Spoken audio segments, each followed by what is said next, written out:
la Chine reste un pays sous-développé.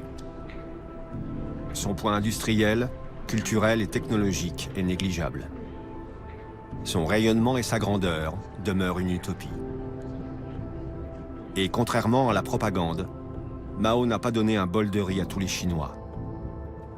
Beaucoup ne mangent pas encore à leur faim. Deng attend son heure pour donner enfin à la Chine un véritable élan.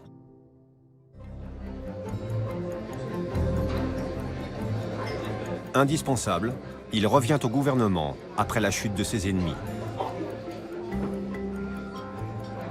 Dès 1977, il remet le parti en ordre de marche. Les dirigeants écartés par la révolution culturelle sont réhabilités. Fort de leur soutien, Deng met les bouchées doubles. Fin 1978, tout s'accélère.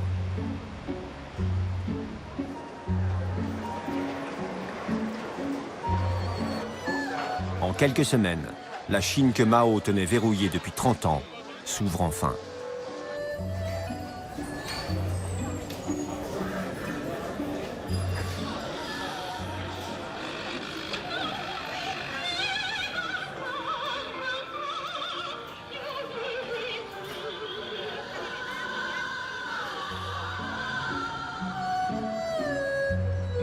Ébahis, les Chinois découvrent du jour au lendemain les plaisirs dont ils avaient si longtemps été privés.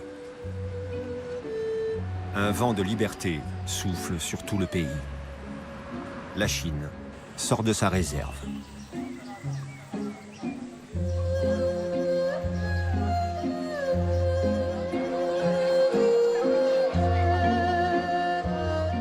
Peu à peu, l'abondance remplace la frugalité de naguère.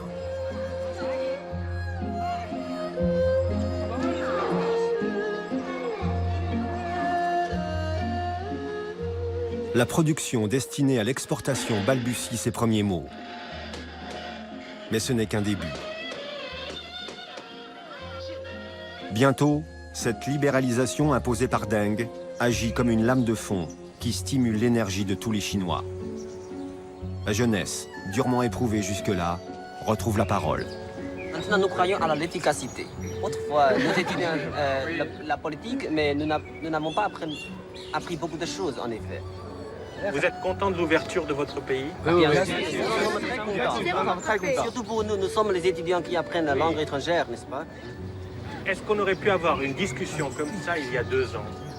À ce moment-là, non, c'est impossible. Maintenant, nous avons plus de liberté de parler tout ce que nous pensons, n'est-ce pas? c'est ça. En disant c'est impossible. Il y a 2 ans, c'était impossible. C'est impossible. Les paysans chinois sortent du collectivisme. Ils sont encouragés à s'enrichir, à innover, à exporter.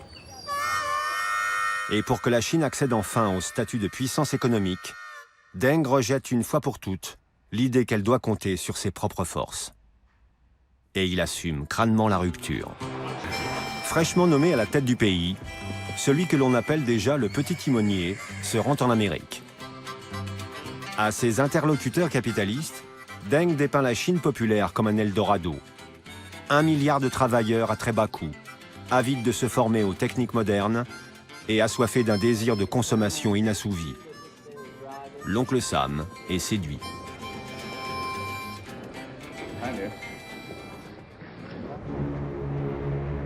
Dès 1979, la Chine entame son apprentissage.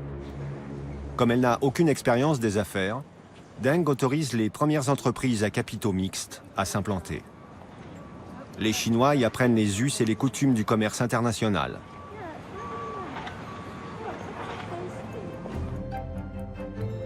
Beaucoup s'effraient d'offrir la Chine en pâture à la cupidité étrangère, mais Deng rétorque « L'ouverture est indispensable, et tant pis s'il rentre des moustiques ».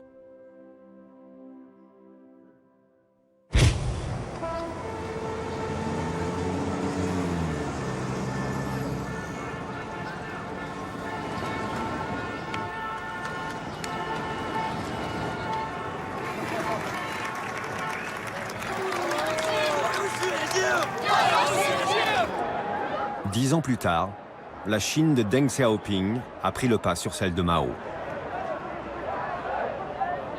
En 1989, son portrait trône toujours place Tiananmen, mais il n'impressionne guère les milliers d'étudiants qui l'occupent pour réclamer la démocratie.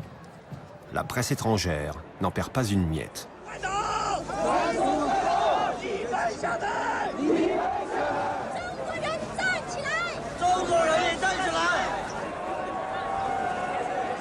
Pour la première fois depuis 1949, l'opposition au régime devient publique.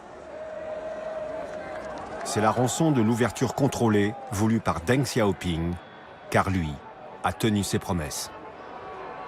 En une décennie, la Chine s'est transformée. À 2 pas de Tiananmen, la bourse est en pleine effervescence.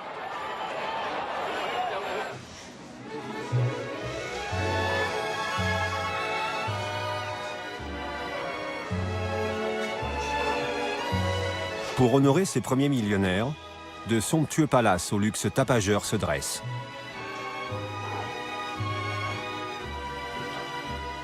La Chine rouge s'est considérablement enrichie.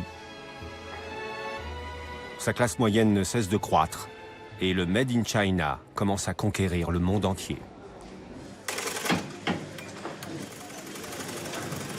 Peu à peu, la Chine devient l'atelier du monde.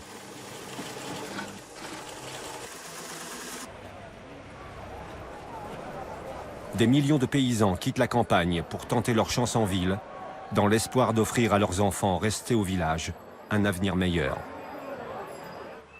Progressivement, la société traditionnelle chinoise disparaît.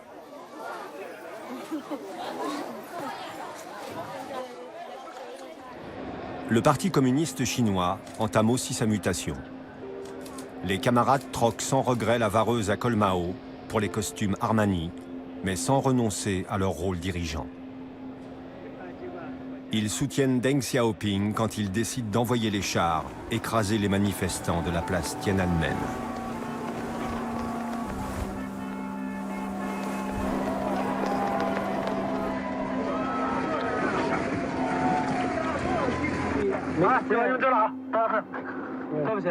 We make friends. Excuse me.